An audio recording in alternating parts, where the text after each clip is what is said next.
When we talk about the Champions Cup, we all think of those great clubs that come through and go for the title. But this year, many of the great clubs have broken their teeth, which has eliminated some of those considered as the cream of the crop.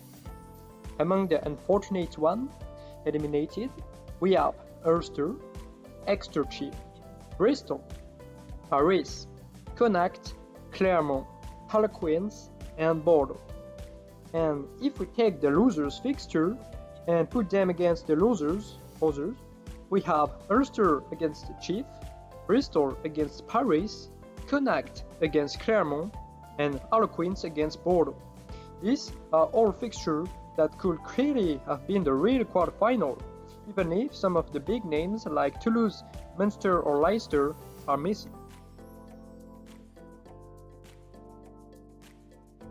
Let's start our adventure with the match that I think is the most important and interesting: Ulster against Exeter Chiefs.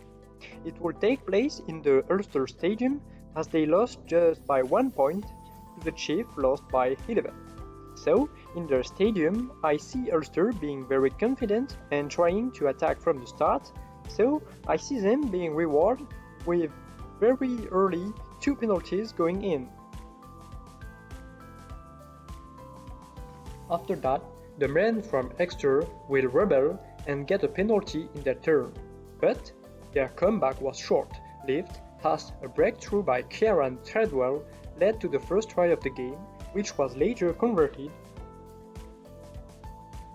After that, there will be a simple penalty that will go through for Ulster and that will allow Jan Anderson's men to lead 16-3 at halftime.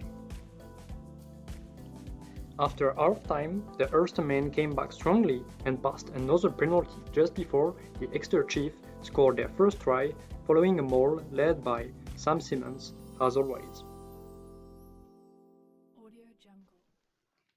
19-8, then 19-11. Following a Joe Simons penalty, little by little, the gap is reduced until the 65 minutes when it became the lowest of the match, following another Joe Simons penalty, 19-14, for the Ulster men.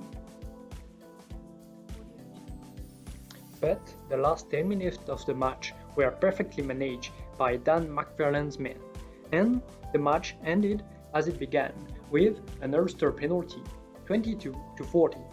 The Irish province goes through and strikes a blow by eliminating the winner of the 2020 Champions Cup.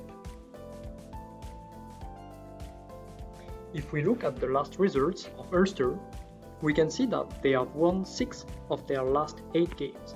That's a pretty good total, which allows them to be legitimately counted among the strongest teams in Europe. On the Exeter Chiefs side, the total is the same, 6 wins out of the last 8 games. These two teams have an almost equivalent level, but in my opinion, if these games takes place in Ireland, I see the above scenario as a possibility. Thank you for watching this video and see you soon.